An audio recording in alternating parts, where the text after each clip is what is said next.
folks, and welcome back to another video. My name is Shah and this is Thoroughly Enjoyed Books. And today I am going to talk to you about some of the big books on my TBR that I am going to be prioritising in 2024.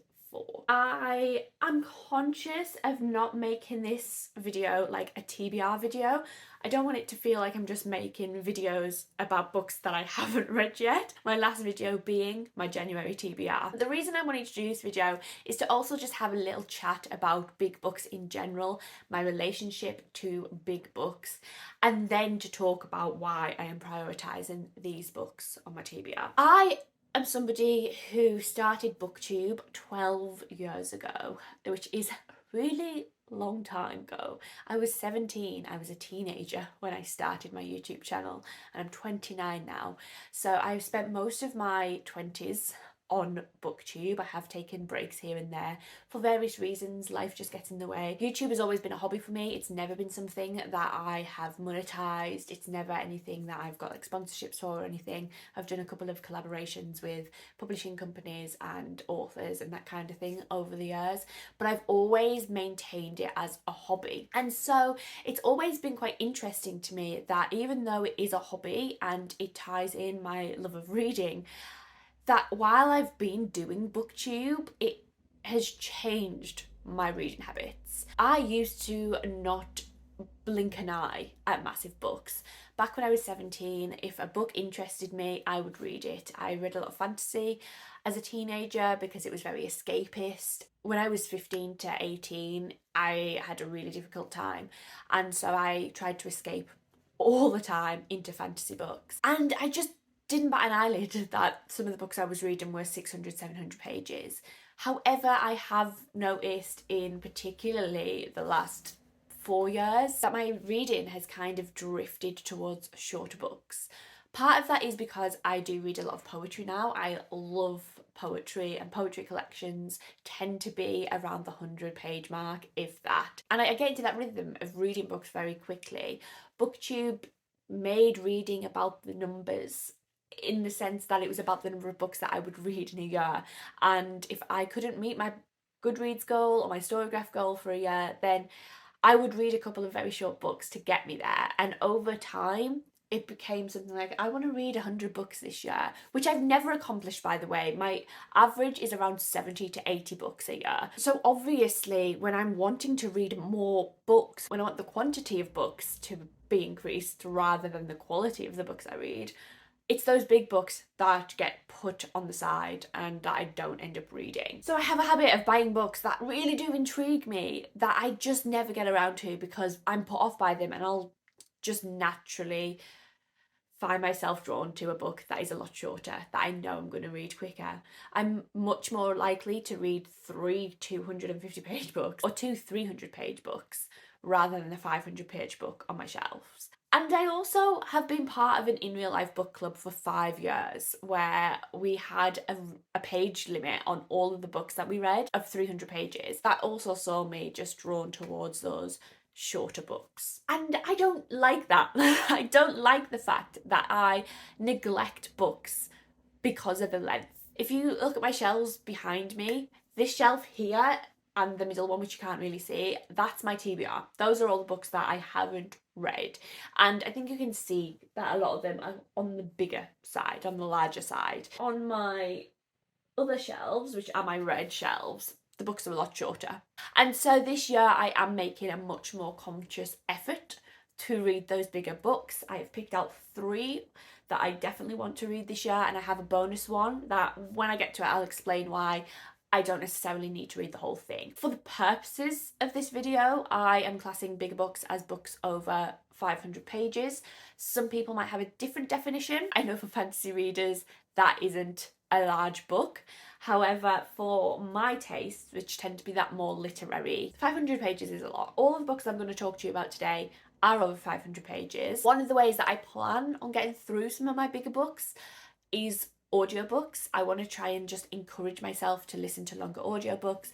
I do a lot of driving for work. I do about 10 hours of driving a week, and I can listen to audiobooks in that time.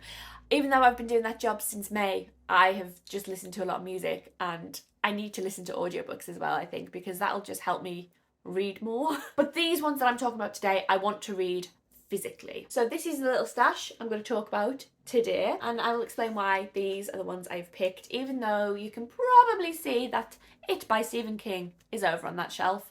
And I don't know if I will ever read that book. So the first book that I do want to talk about today is The Satanic Verses by Salman Rushdie. I am ashamed that I haven't got to this book by now. This is a book that I picked up after Salman Rushdie was shot, and I think that was in 2022, the back end of 2022. I remember looking at this with Shannon when she came to visit me, and that was back in August of 2022. So it has been a long time that this has been on my TBR. And also I recognise that buying a book to support an author at a time of crisis or a time of upheaval isn't useful if you don't follow through on reading that book. So The Satanic Verses is one that I'm really do want to get to at some point this year. I think I might need the audiobook to help push along with this one, because it is one I'm intimidated by, but I do also want to sit and read it because Salman Rushdie is a really celebrated author. He's won the Booker Prize. His life was targeted for a long time because he wrote this book. I've tried intentionally not to look too much into what this is about, but I believe it looks at religion, and I think it's Islam, and it is a critique of those two things. And this book came out in the 80s, so it is quite old. It is very famous, and one that I will get to at some point this year. I will. This book is 547 pages. The next two books are ones that I just want to read because I'm so interested in them. And the first one I actually searched the country for. Again, I bought this book in 2022. I remember going book shopping with Amelia from Amelia Byler Books, who I'll leave a link to down below. And that was September. That was nearly 18 months ago. And I didn't find this book on our trip, and then one of my friends who works in a bookshop elsewhere was like, we have a signed copy of that book if you would like it. And because she bought me it and she works at Waterstones, I got it half price. And that book is Crossroads by Jonathan Franzen. This is a multi-generation story, which is, as you know by now, one of my favourite types of books. I really enjoy that kind of thing. I really love family sagas, family dramas, books that look at the mundanities of life. It follows the Hildebrandt family in the 70s. I'm not sure if it stays in the 70s or if it starts in the 70s and moves all the way up to the present day, but it follows the Hildebrandts and their children. The synopsis of this book is actually really vague, as in what's on the blurb, so I don't know too much about it other than the fact that Amelia said that I will absolutely love this, and Amelia has never been wrong when she has said that I will love a book. So I really want to get to this one. It's a bit of a mammoth. It is, let's have a look, 580 pages, and I think it's going to be quite an intense read, but it is one that I want to really just sit down and absorb, because I think when I get into it, and I've been told it might be hard to get into, but once I get into it, I think I will fly through it. The next one is one that I want to read more for fun. I think this will be a more fun read, and I've heard nothing but amazing things about it. Everybody loves it, and this is one my friend Sylvie sent to me. It must have been the beginning of 2023. I've had it at least a year, I think, and that is Babel by R.F. Kuang. I want to read this so badly. I loved The Poppy War by R.F. Kuang, but then I never continued with the series, even though I bought The Dragon Republic right away.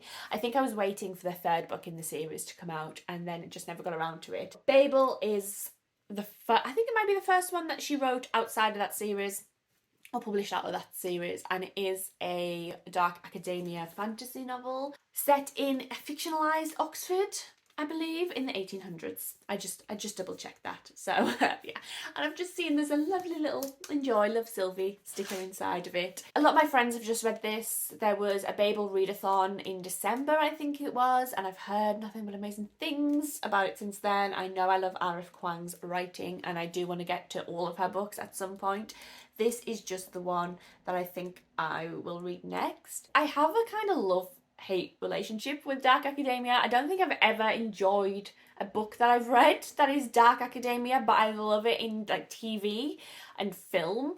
So I want to just explore it a bit more in fiction, and just to see if it is something I enjoy reading about. This copy is 546 pages. And then the last book that I want to talk about is the one that I mentioned, probably not reading cover to cover, and it is a book that I was sent by Charlotte from Coiny Reads last year as kind of, I don't even think it was necessarily a birthday or Christmas present. I got it like the end of January because she saw it and was just like, that is a Char book, and that is Queer, a collection of LGBT writing from ancient times to yesterday, chosen by Frank Wynne.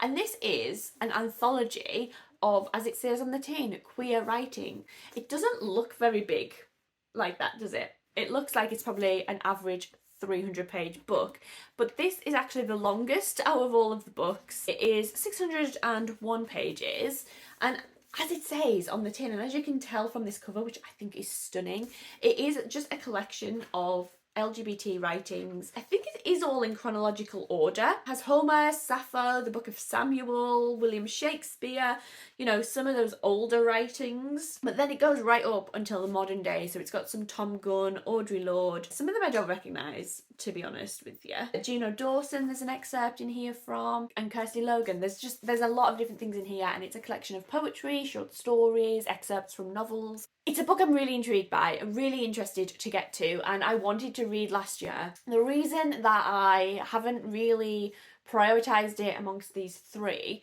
is because of it being so different from them, being an anthology, and not even a short story anthology. It is a wide-ranging anthology. I am going to be dipping in and out of it. I'm not going to be sitting down and reading it start to finish, and I don't want to put that pressure on me to read it cover to cover because I just don't think that is going to happen, and it's not something I'm interested in doing with this book in particular. But what I am really looking forward to with this book is just seeing how LGBT people, queer people, have always existed right since the beginning of recorded history, from the very first poems that we have up until modern day, and how trans and queer people are nothing new. I am so grateful to Charlotte for getting me this. It is probably one of the books that I'm the most excited to have in my collection because, like I said, I think it's really gorgeous as a product, as a physical thing, but also just as a historical catalogue of queerness, and I think that's great. So those are the big books that I plan on reading throughout this year, that I plan on prioritising this year, and I'm hoping to at least read one a quarter. This one by March. This is the first one I want to have read. This one by summer, and this one by the winter. I might have read them all before then, you never know, but I do want to read them all at some point this year and really prioritise those big beastie boys. That is everything that I have for you for this video. Please let me know in the comments down below if you have read any of these books and if you've thought of them, or if you don't have anything to say, just let me know that you're here by leaving me the book emoji, maybe the book stack, I love that emoji, or just a heart of your choice, that's fine too. I will leave my links down below as well to my Instagram and my Storygraph and all that good stuff, so you can come and follow me on there and talk to me more about books, and I'll see you in another video very, very soon. Take care. Bye!